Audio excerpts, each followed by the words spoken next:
On Monday, April 22nd, crews from the Holliston Fire Department had a combined fire and ambulance training evolution. Holliston Hub was on hand to document.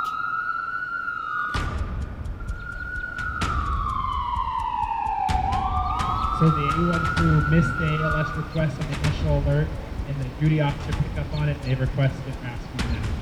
The ambulance crew arrives on scene to a motor vehicle crash with an overturned vehicle with one driver trapped and a law enforcement vehicle with a canine also entrapped. Okay. Is there any people inside? No. Okay. I don't know. This guy just hit me. I don't know what's going on here. All right, so we have one victim trapped. The patient in the vehicle continues to scream, ow, ow, ow, my leg, ow, ow, ow, my leg. The EMS training officer provides injects to the scenario for the participants. Are you feeling any pain right now? No, I'm fine. But I got to get him out. It's bad. Okay, we'll worry about the dog. Is it all right if we just get you checked out? No, I'm good. I got to stay here until we get him out.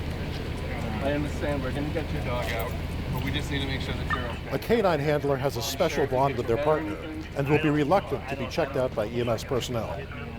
At this time, the duty crew is doing an assessment of the police officer who is able to self-extricate. He's out of the vehicle. He did hit his head, no loss of consciousness, and his major concern is getting his dog out. He's actively upset and does not want medical treatment at this time. He wants help take care of his dog. Yeah, let's get a stretcher out, and then also might as well grab the Lucas and the AED and everything.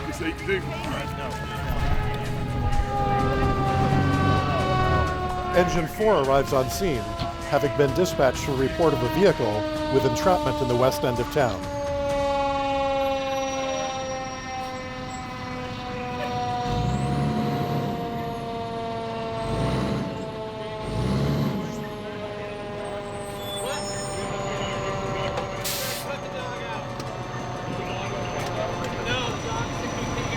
Ow, my leg, ow, my leg, somebody help me, my leg, ow.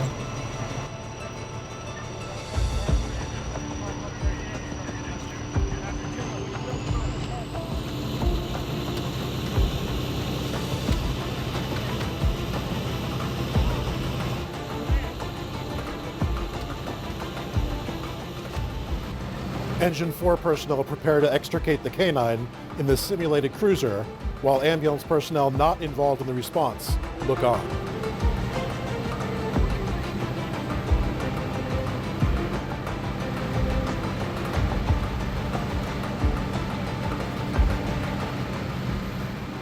Part of the systematic approach to conducting an extrication is laying out the tools and equipment so that they can be accessed in an orderly fashion. Auxiliary lighting can be provided for nighttime operations.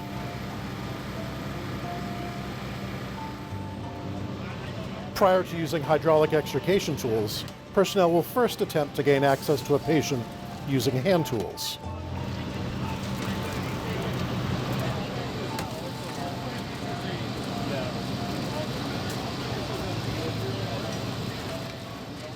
Rescue 1, which is stationed downtown, arrives and begins to stabilize the vehicle on its side before attempting to gain access to the entrapped driver.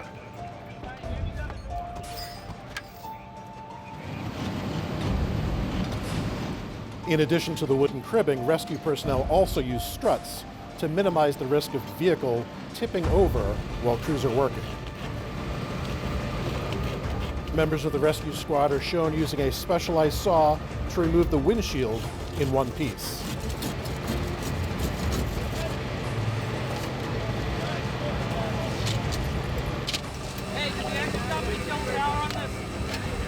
Anybody check out, see if anybody was going out of this car? Somebody go check out there in the woods, make sure no one's there. A firefighter checks to ensure there are no additional patients who may have been ejected from the vehicle as a result of the crash.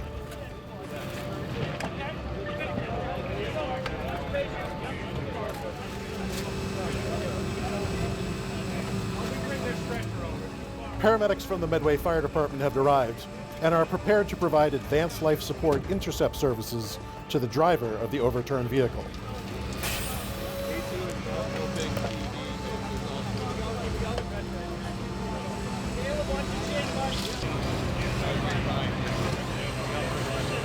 Extrications can be extended operations and require patience under high stress conditions.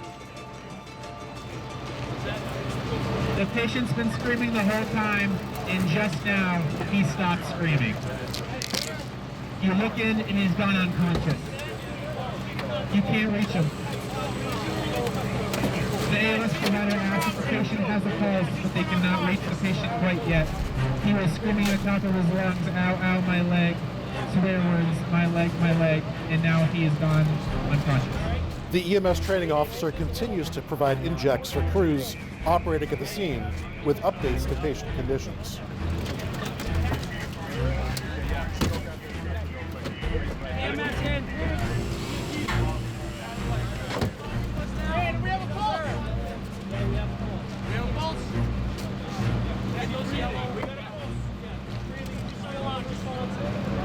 The crews are asking their assessment findings for the human. They've asked if he is awake. He is not. He's unconscious. They've asked if he has a pulse. Yes, he does. Engine 4 has successfully gained access to the police canine. EMS personnel have applied a tourniquet to control bleeding. He's using the police officers to secure his back. The muzzle is in place. The tourniquet's now in place, and they're working on dressing the wounds. Hemorrhage is currently at control, and we're waiting for their stretcher to get to the ambulance. They've called ahead to Tufts, and the Tufts Veterinary Emergency Crew is awaiting their arrival. They're going to transport ELS to Tufts. Under Chapter 23 of the Acts of 2022, known as Nero's Law, ambulance services in Massachusetts are allowed to transport injured police dogs and transport them to qualified veterinary services with trauma capabilities. Personnel from Tufts and North Grafton were on site for our training to allow the crew to perform the transfer of care as they would at a receiving facility.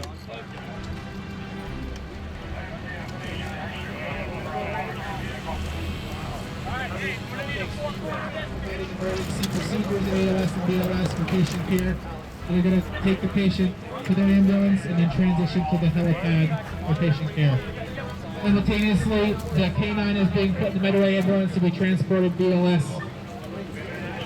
to the Tufts Veterinary Clinic. Does he have any other signs of obvious bleeding? How is this tourniquet doing? He has a light ooze blood. Okay, we'll pass it up to the trauma dressing. I'm going to move on to the chest. Do I see any obvious signs of fluid on the chest? Yes, you push on the right side. When possible, the canine handler will be involved with the care and transport of the injured canine. With their paramedics on board the Holliston ambulance with the patient from the overturned vehicle who was headed to a trauma center, the Medway ambulance was used for simulation purposes to complete the transfer of care to the Tufts crew, who are now around the corner in the parking lot. With all human and canine patients having been extricated and transported for definitive care, it is now time for personnel to debrief the incident and pick up the equipment and go back in service.